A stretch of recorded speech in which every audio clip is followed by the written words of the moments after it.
In the heart of a merciless blizzard, with every path buried under white, a German shepherd appeared alone in the highway. Its eyes weren't desperate, but silently pleading. Following the black wolf's steps, rescuers uncovered a haunting secret: a 3-year-old boy bound inside a frozen shack. And behind him, a child trafficking network, more brutal than nightmares. Don't forget to subscribe to the channel now so you don't miss any more emotional and thrilling episodes from us. The blizzard came without warning. In Sierra Valley, storms were part of life, but not like this. Not a wall of white swallowing the world whole. The snow hammered down in thick, choking sheets, erasing trees, road sky. Wind howled between mountains like something feral gnashing invisible teeth. Somewhere above the tree line, pine branches cracked and fell under the weight of ice. Inside the rescue engine, Sarah Miller's knuckles blanched against the steering wheel. The defroster sputtered, no match for the cold, gnawing through the windshield. Snowflakes hit glass like ash from a dead fire, thick and relentless. Her amber eyes flicked between what little of the road remained and the gauges slowly dipping toward empty. 12 years of mountain rescue hadn't hardened her. It had sharpened her. "Visibility's less than 10 feet, Jake Owens said beside her, his voice clipped, steady anchoring. He was broad-shouldered with a face worn more by silence than age, his dark hair damp beneath the edge of his hood. Snow dusted his black rescue jacket like ghost powder. He checked his radio again. Static. He shook his head. "We should turn back. We're too close to the ridge." Sarah's jaw was locked. Her voice rasped like cracked stone. "Dispatch said a civilian vehicle lost contact up here." Jake hesitated. "No one's found that call verified." She met his gaze. "And if we're wrong?" He didn't answer. Outside, the wind rose like a scream. The headlights dissolved into white. Then movement. A shadow materialized dead center on the icy road. Sarah slammed the brakes. The rescue engine fishtailed tires scraping ice. The vehicle jolted to a halt inches from a dog, Jake breathed. A German shepherd stood directly in their path. Immobile. Dark, frost-rimmed fur bristling against the cold. Black saddle markings ran across its back, fading to rust along its ribs. Snow clung to its flanks. Its amber eyes burned, not afraid, not wild. Intent. "Is that—" Sarah whispered. Jake leaned forward. "He's not moving." The shepherd stood like a statue in the blizzard, ignoring the engine's roar, the headlights flooding its lean body in spectral light. Ears forward, chest heaving but steady, waiting. "Get the spotlight," Sarah ordered. "Sarah, now." Jake obeyed, pulling the high beam from the side rack and cutting it on. The cone of light sliced into the blizzard. The shepherd didn't flinch. Its gaze locked with Sarah's. She lowered her window a crack despite the howl of wind. "Hey, buddy," she called, voice vanishing instantly into the storm. The shepherd's ears twitched. It took a single step backward. Sarah's stomach tightened. Not fear, not retreat. An invitation. "That's not a stray," Jake said quietly. The shepherd stepped back again, deliberate, watching.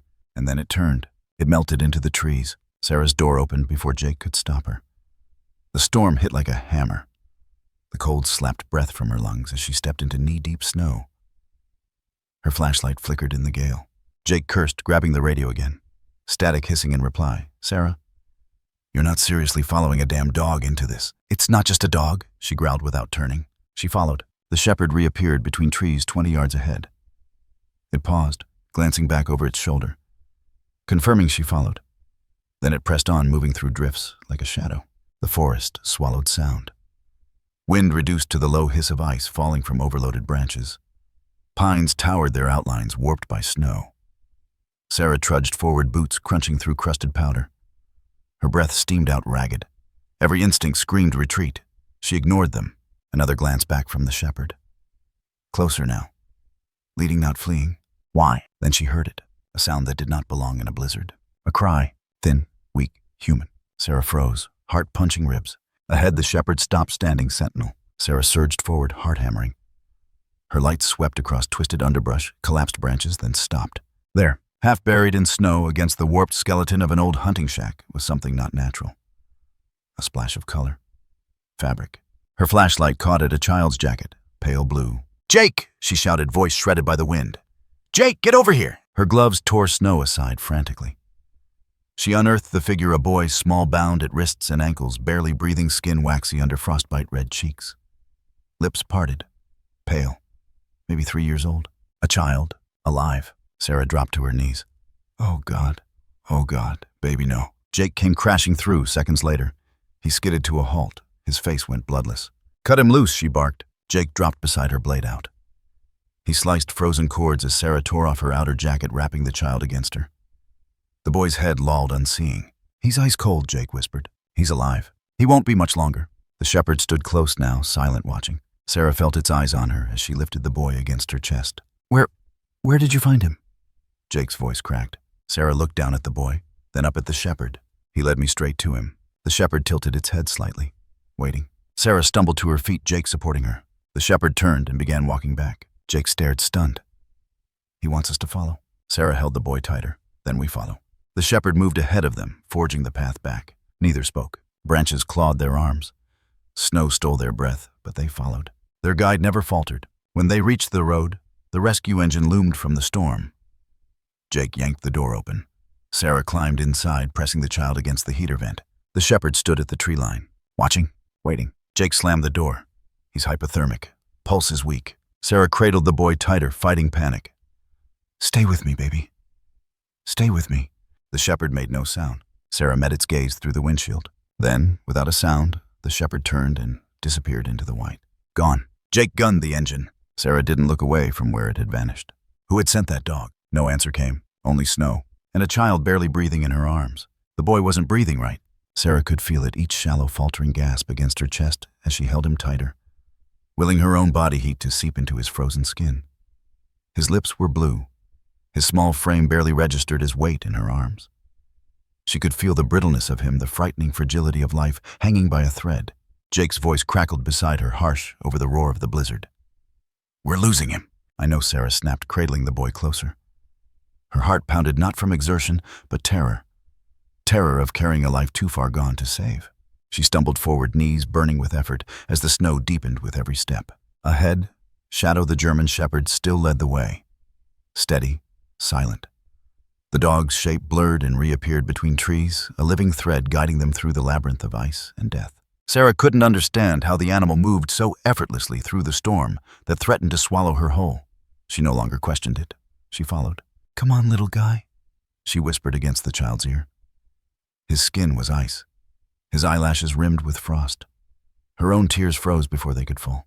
Jake pressed beside her. "The engine's close. Keep moving." She did, and then as suddenly as it had vanished, the road appeared. The engine loomed through the whiteout massive, hulking a lifeline in steel. Shadow stopped at the tree line. Sarah stumbled past him, but she felt it, the weight of his gaze, lingering silent. Jake hauled open the passenger door, cursing under his breath. "Get in. Move, move." Sarah clambered into the cab, pulling the boy against her chest as Jake fired the engine. The heater howled to life, but the cold inside felt like it belonged. She checked the boy's pulse again, weak, faint. Jake leaned across. "Sarah?" His skin's like marble. "I know." She pulled open her coat, shoving the boy inside directly against her own body. The shock of cold against her ribs stole her breath, but she didn't care. "We're not losing him." Jake drove hard, knuckles bone white on the wheel, as he forced the engine through snowdrifts tall enough to bury a car. Sarah looked out the windshield. Shadow was gone. No paw prints, no movement, nothing. Like he had never been there at all. But the boy in her arms said otherwise. She whispered nonsense words, anything to keep herself grounded, keep him tethered. The child stirred slightly, but didn't wake. Minutes dragged, then Jake cursed. "Jesus." Sarah looked down. Around the boy's neck, visible now that the frost was melting, hung a pendant. A small silver disc, no etched. A symbol carved deep into its surface, triangular. Interlocked rings, unfamiliar, but purposeful. "What the hell is that?" Jake murmured. Sarah's mind raced. No child wore jewelry like this, not without reason. The pendant looked old, tarnished, too heavy for a toddler. It was wrong. "I don't know," she whispered. Jake's eyes flicked from the road to the pendant, then back. "We need answers." Sarah didn't reply. She was focused entirely on the boy's fragile breaths. "Where's Shadow?" Jake asked suddenly. Sarah looked out again. She already knew. Gone. He'd led them to safety, then disappeared. Without a trace. A rescue without a face. Jake drove in silence, the heater blasting, as the snow fought to reclaim them. In the distance, the faint amber glow of the Sierra Valley Clinic emerged through the storm. They weren't safe, but they were alive. And the boy, this fragile, broken boy, was their only clue to a nightmare neither of them understood. Sarah glanced down at the pendant cold against his chest, a symbol of something darker, something waiting. She pressed the child closer and didn't let go. The fluorescent lights of Sierra Valley Clinic buzzed overhead, harsh against the silence that settled like dust. Sarah Miller stood in the hallway outside Trauma Bay 2, her arms crossed, her jaw clenched so tightly she could hear her own pulse pounding in her ears. Inside, the boy lay small and silent, wrapped in thermal blankets, his face pale as the snow still falling outside. Eli. That was the only name they had. A child with no records, no explanation, and around his neck, the pendant. Sarah's fingers curled tighter around the object now in her palm. She studied the symbol carved into its tarnished surface, 3 interlocked rings. Within a triangle, their edges worn smooth like a coin passed too many times between desperate hands. It felt heavier than it should. Jake stepped beside her, his voice low. Maybe luck? Sarah didn't answer immediately. Her mind kept circling the same dead end. Finally, she shook her head. It's not in any local missing persons database, not statewide either. Jake frowned, his breath fogging in the cold leaking from the trauma bay. Could the kid be undocumented? Sarah shook her head again. Too well fed, too well dressed. Jake watched her carefully. Then why hasn't anyone reported him missing? Sarah's gaze drifted back to the symbol.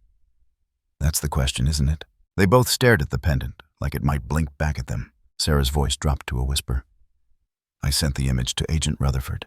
Jake's brow furrowed. FBI. Sarah nodded. Human Trafficking Task Force. Jake swore softly under his breath. Silence. Then Sarah said it out loud.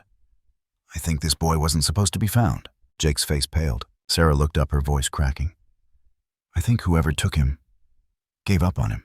Jake's voice was hollow. Or left him to die. The words hung there. Neither could argue. Sarah turned the pendant over again, feeling the coldness of it bite into her skin. Something about it felt wrong. Ritualistic almost. Deliberate. Behind them, the door creaked open. Nurse Patel emerged, her scrubs bloodied and sweat-soaked despite the cold. She pulled down her mask. He's stable. Barely. He's sleeping. Sarah's shoulders sagged, but only for a second. Then she straightened. Did you find anything else? Patel hesitated. No medical ID, no vaccine records, no scarring that matches known cases. But Sarah's heart seized. But what? Patel swallowed. His blood work's odd. Markers we don't typically see. Levels off for a child his size. Jake's eyes narrowed. Like what? Patel shook her head, visibly rattled. The labs flagged it as possible long-term sedative exposure. Sarah's stomach lurched. He's been drugged, possibly for weeks. Patel's voice cracked. His kidneys are stressed. Sarah felt something cold slide down her spine. She looked through the glass window at the boy. So small, so silent. What the hell had they done to him? Patel's voice dropped. He's not just a lost child. Sarah nodded once. She already knew. Patel hesitated, then added softly. There's something else. Sarah's heart pounded. Patel handed her a small Ziploc evidence bag. Inside it was the pendant. Another one, identical. We found this sewn into the lining of his jacket. Sarah froze. Jake's voice trembled. 2 of them. Patel nodded grimly. Someone wanted to make sure it stayed with him. Sarah's breath shuddered out. She looked back at the boy. Jake asked what Sarah didn't dare voice. What does it mean? Sarah whispered. It's a mark. Jake frowned. For what? Her voice cracked. For ownership. They both stood in stunned silence. Then her phone buzzed. Sarah yanked it out, answering without checking. Agent Rutherford's voice was clipped urgent. Where did you get that pendant? Sarah's throat tightened. With a child. Found in Sierra Valley. Why? Rutherford's answer dropped like ice in her blood. That's the insignia of the cartel. Jake blinked. What cartel? Rutherford didn't pause. The Ashridge Network. They specialize in child trafficking. Cross-border, multi-state. Sarah's breath caught. Rutherford's voice lowered. You've just stumbled onto something very, very big, Captain. Sarah's mind reeled. Why the pendant? Rutherford exhaled. They brand them. Sarah felt the world tilt. What? It's their signature, Rutherford continued. They mark every child they process. Those pendants. It means the boy wasn't just abducted. Sarah swallowed bile. Rutherford delivered the final blow. He was inventory. Sarah nearly dropped the phone. Rutherford's tone sharpened. Listen to me. If you found one, there are more. Wherever he came from, there are more. The line went dead. Sarah's legs buckled. Jake caught her arm. Sarah. She couldn't answer. Not yet. She looked through the glass at Eli's sleeping form. But suddenly all she could see were countless other children. Nameless, silent, marked, branded like cattle. Jake's voice cracked.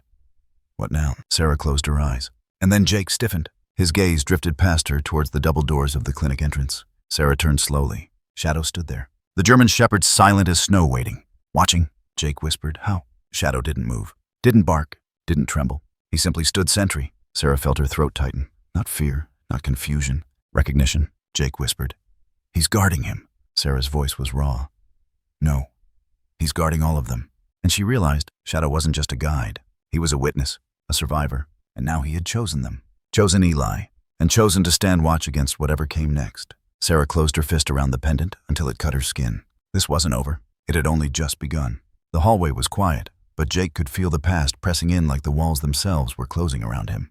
Shadow lay just outside the trauma bay door, body still as stone. His amber eyes fixed on nothing and everything all at once. Sarah stood beside him, watching, waiting. Jake wasn't ready to speak. Not yet. He looked at the dog. Know the ghost. Say it, Sarah urged softly. Jake's voice cracked when it came. That's Ranger. Sarah frowned, confused. You said his name was Shadow. Jake shook his head slowly, as if he himself couldn't believe what he was saying. That's what I called him. Because I thought Ranger was dead. Sarah stepped back, stunned. Jake forced himself to speak the words like glass dragging up his throat. 3 years ago. During the ridge fire. Sarah remembered. Everyone did. The fire was worse than forecasted. Winds shifted. My brother Sam, he went back in. Jake's voice broke. He could still see it, the wall of flame swallowing Sector C, the orange sky, the radio static. Sam was leading evac. He had Ranger with him. Standard K9 unit protocol. They cleared the lower ridge, found a trapped hiker. Sam sent Ranger down the slope, pulling the rescue sled, told him to run ahead. Jake's hands trembled. Ranger got out. Sam didn't. Sarah's voice was gentle. No body. Jake shook his head. Nothing. Not even tags. His eyes glistened now, rage and grief simmering beneath. I searched for weeks. I hiked that entire ridge after the smoke cleared. Called out until I couldn't speak. He looked down at the dog lying silent outside Eli's door. And then, nothing. Sarah stared. And now you're telling me? That's him. Jake laughed hollowly. I can't explain it, but I know. He knelt carefully, extending a trembling hand. Ranger, he whispered. For a moment, nothing. Then the dog's ears twitched. His head turned slightly enough to meet Jake's gaze. Jake inhaled sharply, his throat choking. Sarah saw it too, the flicker in Ranger's eyes. Recognition. Not hesitant, not afraid, just tired. Jake's voice cracked. He remembers. Sarah felt the sting behind her eyes. Jake's palm hovered inches from the thick fur. You saved me back then. You saved Sam. His voice broke. And now you're saving his kid. Sarah's head whipped around. What? Jake's breath hitched. He looked at her eyes wild. Eli. Sarah's heart pounded. Jake, what are you saying? Jake couldn't speak. He remembered now. Sam's last words over the radio. Static. Then Jake. Tell her. I tried. Everyone thought he meant the hiker, but Jake remembered the hesitation. The weight behind those last 3 syllables. Tell her I tried. Tried what? Sarah's voice was shaking. Jake. Sam didn't have a kid. Jake closed his eyes.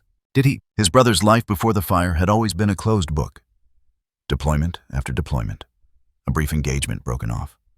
Then, the ridge fire. And then gone. Sarah was watching him, desperate for answers. Jake whispered, I don't know. Silence. Then Ranger shifted his weight, resting his massive head on his front paws. A sentry. A relic. A survivor. Jake felt his heart shatter. He waited, he whispered. 3 years in that forest. Sarah crouched beside him now, unable to look away from the dog. Waiting for what? Jake swallowed hard. For someone to follow. Neither of them spoke after that. There was nothing left to say, only the quiet and the weight of ghosts. Sarah sat in the dim glow of the clinic's back office, eyes fixed on the file spread open before her, like the autopsy of a lie. The pendant's symbol, magnified under the cracked plastic lens of the evidence scanner, glared back at her. 3 interlocked rings inside a triangle, the insignia of the Ashridge network, a trafficking syndicate, an interstate pipeline of children. Inventory. Her stomach churned. Eli wasn't just a missing child. He was a product, a unit. Jake paced behind her, unable to sit still, each step reverberating through the hollow silence of the room. His breathing was sharp, ragged. He wanted answers, but he was terrified of what they would be. Sarah's phone vibrated. A message from Rutherford, just 3 words. Found a match. Sarah's heart seized. Jake was over her shoulder before she could react. Who? Sarah clicked the file open. The name hit like a gunshot. Carl Weston. Jake reeled back, eyes wild. No, that's impossible. Sarah's hand shook. It's him, Jake. It's Weston. Jake's voice cracked. The sheriff. Sarah nodded numbly. Sheriff Carl Weston. Decorated officer. Public servant. Borderlands protector. The man whose badge hung in every precinct from Sierra Valley to Fort Greer. And the architect behind a child trafficking ring. Jake's voice fractured. He's Eli's father. Sarah couldn't say it. She just stared at the screen. Paternity confirmed. Weston listed as biological father. Jake sank into the chair across from her, his strength folding in on itself. His face, always steady now, looked hollow, shattered. I've known him my whole life. Sarah's throat felt like sand. So did I. The betrayal was physical, palpable. Jake's voice turned bitter. How do you look people in the eye? And his words failed.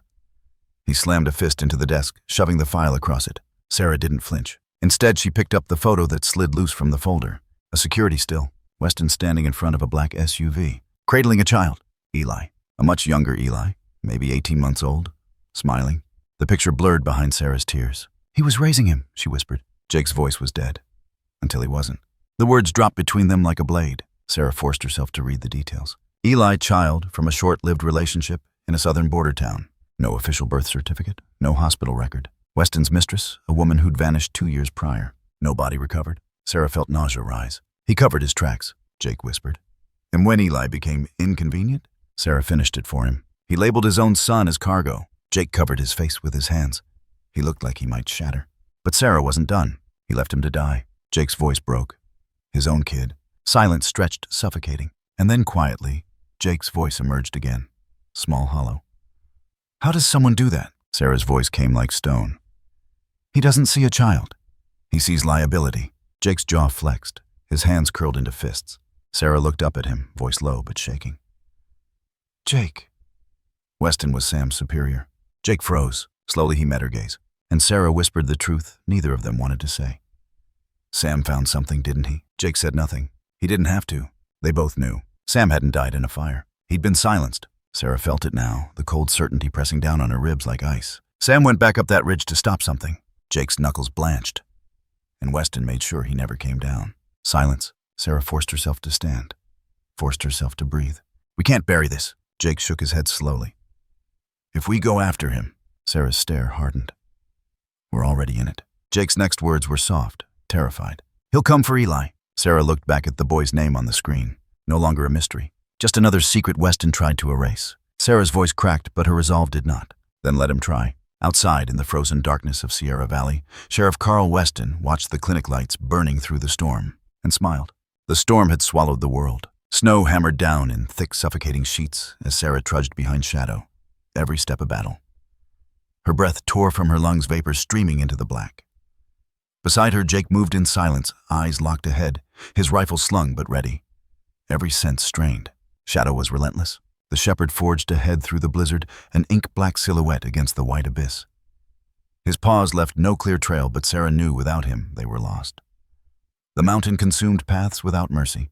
But Shadow wasn't following. He was leading. Jake hissed through his teeth, barely audible over the wind. Sarah.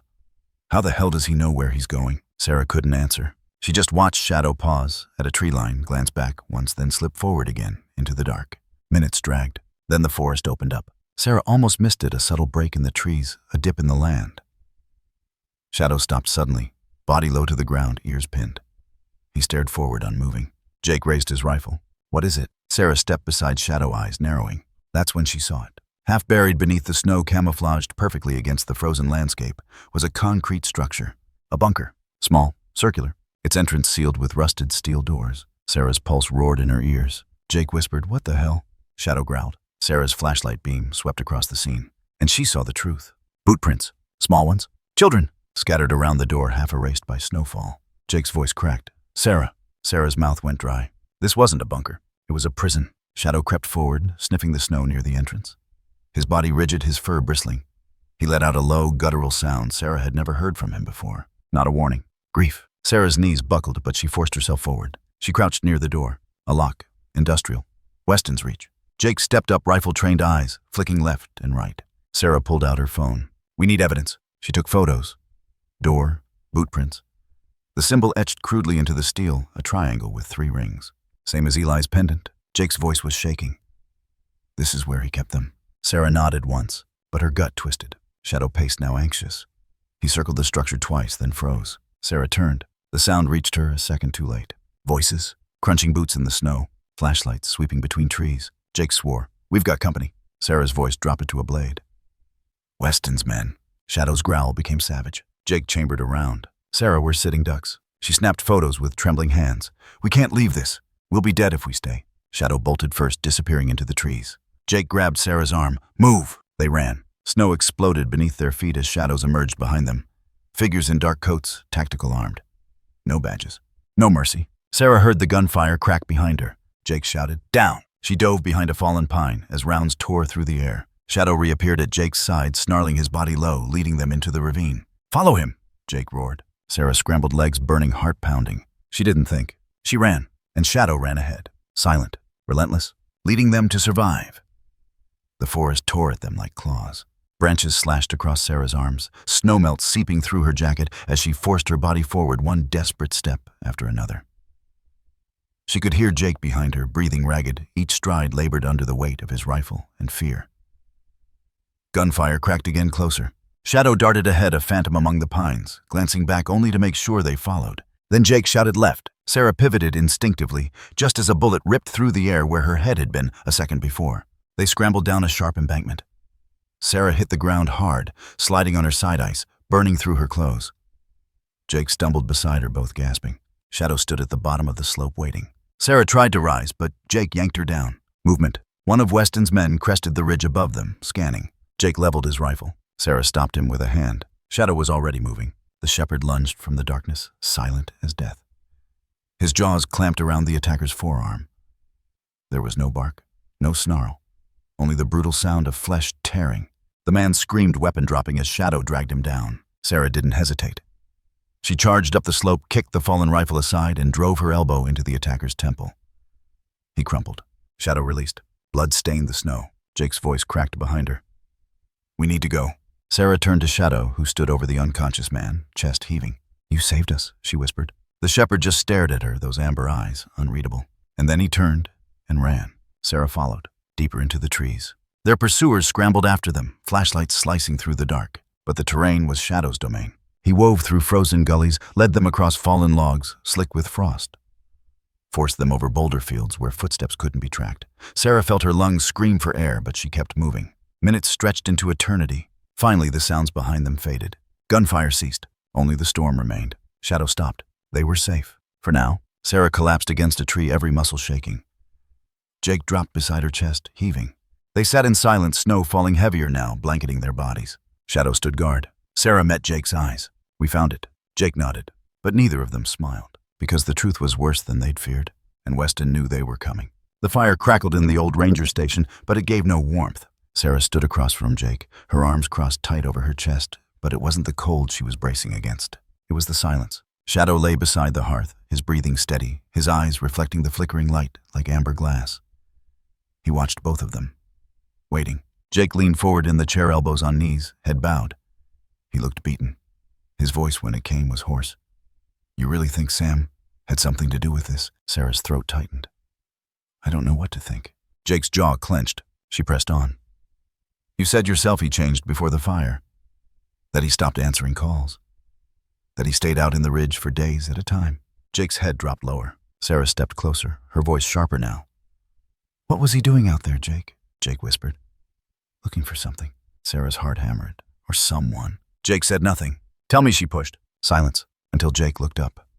His eyes were hollow. He wasn't lost. Sarah froze. Jake forced the words out like they were knives in his throat. Sam knew about the children. Sarah felt the floor vanish beneath her. Jake's voice cracked. He found their camps, their hideouts, Weston's men. He found one of the drop points in the mountains. He told me it was drugs. I believed him. Shadow stirred beside the fire, as if he too remembered. Jake wiped a shaking hand across his face. But then Sam stopped coming home. He lived out there chasing shadows. Chasing Weston. Sarah breathed. Jake nodded slowly. Until Weston caught him. Jake's silence was the only answer she needed. Sam hadn't died in a fire. He'd been silenced. And Shadow. Shadow had seen it all. The fire cracked again loud in the crushing silence. Jake's shoulders trembled. He stared at the floor, but his voice was far away, like he wasn't in the room anymore. Sam trusted Weston. He looked up to him. Weston recruited him out of the academy, made him his protege. My brother would have followed him off a cliff. Sarah's voice was raw, and he did. Jake flinched but didn't deny it. "I tried to stop him," he whispered. "I begged him to stop going back up there alone. I knew he was hiding something, but I thought..." Maybe he was chasing some stupid smuggler ring. Sarah's throat burned. And when the fire started, Jake shut his eyes. He radioed once, just once. What did he say? Jake looked at her now, and the emptiness in his eyes terrified her. He said, "Tell her." I tried. Sarah felt her chest seize. Who was her Jake? I don't know. But Sarah did. Sam's fiancée, the woman who disappeared. Eli's mother. Jake finally met Sarah's gaze. I think Sam found Eli. Sarah's knees buckled. She caught herself on the edge of the table, and I think Weston killed him for it. The truth hung in the air between them, heavier than smoke. And across the room, Shadow lifted his head, amber eyes steady. The last witness? The only one left. Jake's voice was almost a plea now. He led us back there for a reason. Sarah looked at Shadow and whispered, "He's still trying to finish what Sam started." The dog didn't move. He didn't have to. They understood. Tonight wasn't just about rescuing Eli. It was about finishing Sam's mission, or dying in the attempt. Sarah's voice was raw from shouting. "For the last time, Agent Rutherford? I'm not asking for backup, I'm demanding it." The FBI liaison's voice crackled coldly through the static. "Captain Miller, we cannot authorize federal intervention based on uncorroborated claims from a volunteer crew. You're out of your jurisdiction." Sarah's knuckles went white around the radio. "Weston owns your jurisdiction." Silence. Then end of transmission. Dead air. Sarah lowered the radio slowly. Her hands trembling, though, not from the cold. Her chest burned with fury as she stared out the clinic window into the endless snowstorm. Jake stood behind her, silent. He didn't need to ask. "They're not coming." Jake's voice cracked. "So it's just us." Sarah closed her eyes and nodded. "Just two rescuers, a boy and a dog." A sound from the bed made Sarah turn. Eli stirred. His small body still looked impossibly fragile against the mound of heated blankets, but his breathing was steady now. His face was no longer blue. His cheeks had the faintest flush. He was fighting. Shadow lay curled at the base of the hospital cot paws, tucked neatly like a soldier guarding the boy. His amber gaze flicked up to Sarah, calm, patient. Eli shifted again, his small hand brushing against Shadow's fur in his sleep. Jake watched it happen. Sarah felt something twist behind her ribs. The boy had nothing. No family, no past, except for the dog that refused to leave his side. And her? Sarah stepped closer. Her voice cracked when she whispered, "He's trusting us." Jake swallowed hard. "We can't let him down." Shadow's eyes didn't blink. He already knew. They wouldn't. Night bled into the clinic like a living thing. Eli stirred in his sleep, small noises escaping his throat. Beside him, Shadow didn't sleep. He watched, silent, motionless. Sarah sat in the chair nearest the bed, exhaustion gnawing at her bones, yet sleep felt impossible. She watched the child breathe, watched his tiny chest rise and fall. She barely noticed Jake when he re-entered the room. His voice was soft. "Storm's holding. Weston's men are circling the highway, cutting roads south." Sarah didn't move. She whispered, "He's trying to trap us." Jake nodded.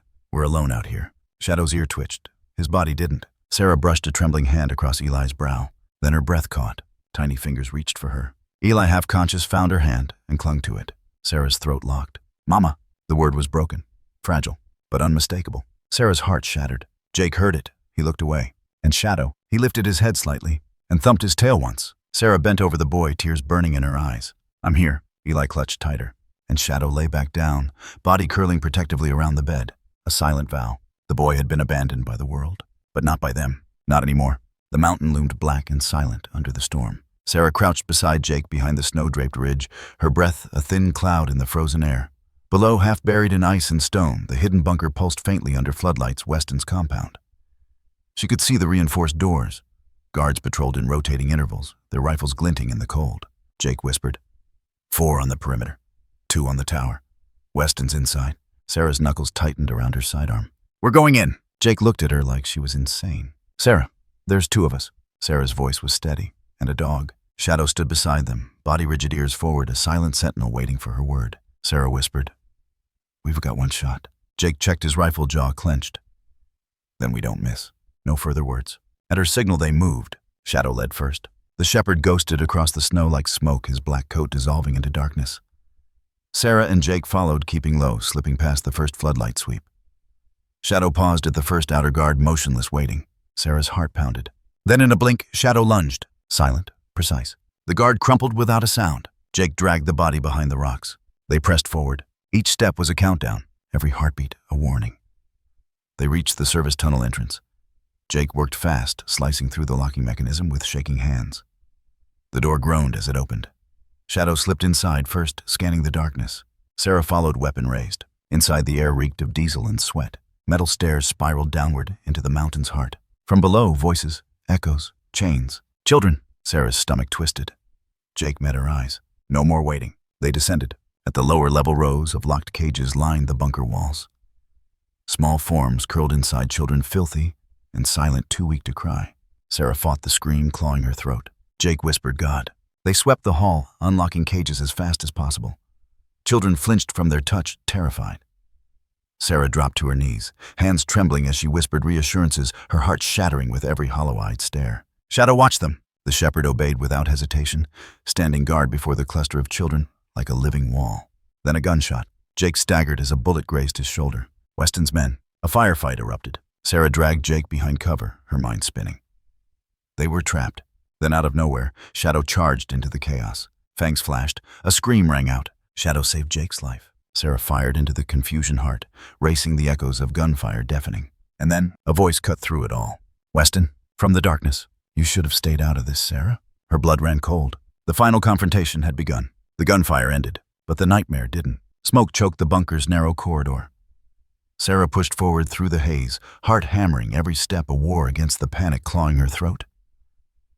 Jake stumbled beside her, blood slicked down his shoulder, but his eyes burned with the same fury. Ahead, the children huddled in silent shadows within cages. And between them, Shadow stood. The shepherd's black coat was streaked with ash and blood.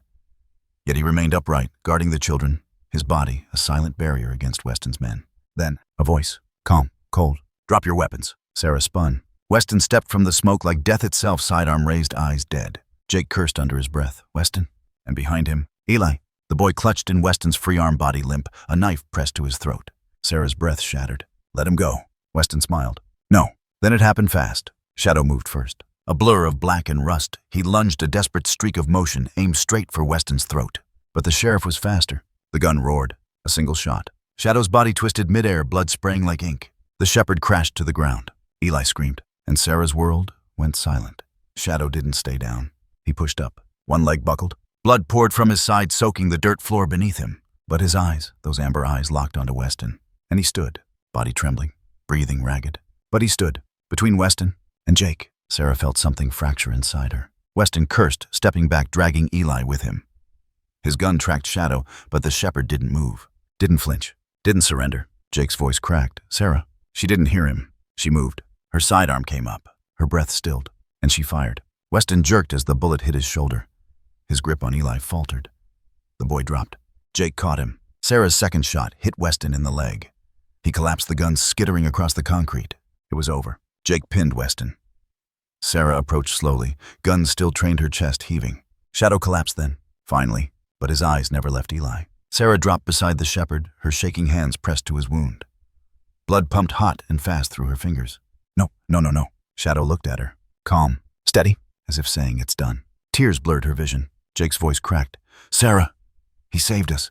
Sarah leaned down, pressing her forehead to the shepherd's. You're not done. Shadow's breathing slowed. Sarah whispered, please, don't leave him. And Shadow's tail moved. Once, certain, then stillness, and silence. Hours bled into days. Shadow lay motionless on the surgical table chest. Rising shallowly, oxygen tubes snaking past his muzzle. His black and rust coat was matted, shaved in patches where the bullet had torn him open. Beside the operating table, Sarah sat motionless. She hadn't left his side. Her hands were slick with dried blood, his blood. She heard the vet's voice only in fragments. Collapsed lung? Too much blood loss? We'll try. She didn't believe in miracles anymore, but she still prayed. Outside the small clinic, Jake paced like a man who didn't know how to stand still. Eli stood near the window. He held onto Shadow's collar. The boy hadn't spoken since the bunker. Didn't cry, didn't tremble. He just held the collar in small trembling fingers, watching the closed door where the dog had disappeared, as if refusing to let go. Jake crouched beside him, voice rough. He's strong, kid. Eli said nothing. Then softly, Mama. Jake's throat locked. The boy wasn't looking at him. Eli's eyes were on the closed door. And behind it, Sarah whispered, her hand resting on Shadow's heaving ribs. Come back to him. Come back to us. Shadow survived the night. Barely. By morning, the vet stepped out, exhausted but smiling. He's alive. Sarah nearly collapsed from relief. Jake caught her. Behind them, Eli said nothing. He simply walked to the recovery room door and stood there waiting. Shadow's breathing was weak but steady. His body was broken, yet his spirit untouched. Days passed. Outside, the blizzard gave way to sunlight. Inside, healing began. The other children, dozens of them, had been moved to the newly funded New Light Sanctuary, a center built from federal emergency grants after the raid. Sarah visited once. She saw their faces, hollow, tired, but not lost. They were safe, at last. Eli stayed by Shadow. Every night Sarah found him curled beside the shepherd's bed, his tiny hand resting on the dog's ribs, counting each fragile breath. When Shadow finally lifted his head, Eli was the first thing he saw. His tail thumped weakly, and Eli smiled. Sarah stood in the doorway, tears in her eyes. Later that week, surrounded by Jake and the recovery staff, she signed the adoption papers. Eli Miller, her son. When she knelt and told him, Eli wrapped his arms around her neck and whispered, "Mama," Sarah's heart finally healed. Sunlight bathed the hills of Sierra Valley, melting the last of winter's frost. At the edge of the valley, a new building stood tall, simple, sturdy, built from timber and stone. The carved sign above the doors read, "The Sam Weston Rescue Center." Jake stood outside, his hands buried deep in his jacket pockets, staring up at the name he'd chosen. Not the name people expected. Weston, not the sheriff. His brother, Sam Weston, the man who died fighting to save children no one else saw. Beside Jake, Sarah stood quietly, Eli asleep against her shoulder. And at her feet, Shadow sat, ribs still gaunt, left legs stiff from the injury, but alive, watching. Always watching. Jake's voice was low, hoarse. "I should have done this sooner." Sarah looked at him, her voice gentle. "You're doing it now." The center was more than a building. It was a promise. Inside, Jake led them past walls lined with photos. Dogs rescued from fires, floods the woods. Children too, those saved, those still missing. In the heart of the center, Shadow had claimed his place near the hearth. He lay curled against his side each night, breathing in time with the dog who never left him. They were inseparable now. Sarah called it healing. Jake called it family. But Shadow, he simply called it home. That evening, Jake sat alone in the old projection room of the center. Sarah found him there, the dusty film reel flickering on the cracked screen. Footage of Sam laughing beside Ranger, what they used to call Shadow. Jake couldn't look away. His brother alive, younger, hopeful. In the grainy footage, Sam knelt beside Ranger, ruffling his fur, grinning at the camera. His voice crackled faintly over the static. "We save who we can. That's the job." Jake's throat tightened. Sarah stepped closer, quietly, not speaking. And Jake cried. For the first time since the fire. Tears fell silently down his face as the flickering images of his brother played on. When it ended, Sarah knelt beside him. Jake whispered, "I should have saved him." Sarah shook her head gently. "He saved you." In the silence, Shadow limped into the room. He sat beside Jake, pressing against him. And Jake buried his hand in the shepherd's fur, clinging like a man clinging to the last unbroken piece of his past. Outside, Eli's laughter echoed down the hall, soft as wind chimes. And for the first time in years, the valley felt alive again. Not because the past was forgotten, but because it was remembered and carried forward. Morning broke soft over Sierra Valley. The snow had begun to melt, draining in silver streams down the ridges where pine trees whispered. The world felt hushed, the air crisp as glass. But on the highest slope, where no footprints marked the thawing earth, a single figure stood. Shadow. His black and rust coat caught the first light of dawn, faint scars glinting beneath the fur that had regrown patchy from the gunshot wound. He stood motionless, tall and silent, staring out across the vast forest below the place where he had once wandered alone, guarding children no one remembered. Sarah watched from a distance. She didn't call to him. She understood now. This was where he belonged. Eli stood beside her, holding her hand, small and quiet. Jake was behind them, watching too. No one spoke. Because some moments didn't need words. Shadow's ears twitched. His gaze drifted across the endless horizon. The valley, the trees, the rivers thawing from ice. Somewhere out there, the world still broke. Somewhere someone would need saving again, and he would go. Without a command, without hesitation. Because that's what guardians did, even when no one was watching. The wind stirred gently around Shadow's frame, lifting loose strands of his fur as he remained unmoving, an ancient statue carved from time and loyalty. His amber eyes never wavered from the horizon. Down in the valley, life stirred. At the rescue center, children laughed. Eli's voice mixed with theirs. Inside, Sarah's heart beat steady, not with fear anymore, but with purpose. And yet here on the ridge, something older endured. A silence, a watchfulness, as if the mountain itself had a heartbeat and Shadow was its pulse. Then, a distant sound. Sarah couldn't hear it, nor Jake, nor anyone in the valley. But Shadow did. He shifted his stance slightly, nose lifting, ears rotating forward. The call wasn't human. It wasn't urgent, but it was enough. His tail flicked once. And slowly, with the same silent grace he'd always carried, Shadow stepped forward into the snow. He didn't look back, because guardians didn't. Sarah watched until the black silhouette disappeared between the trees. Eli whispered, "Where's he going?" Sarah knelt beside him, wrapping him in her arms, where he's needed. And as the camera pulled back higher, wider, the valley shrank beneath the endless forest, and Shadow's path vanished into white. But his love never did, because some protectors come like whispers, and stay like legends.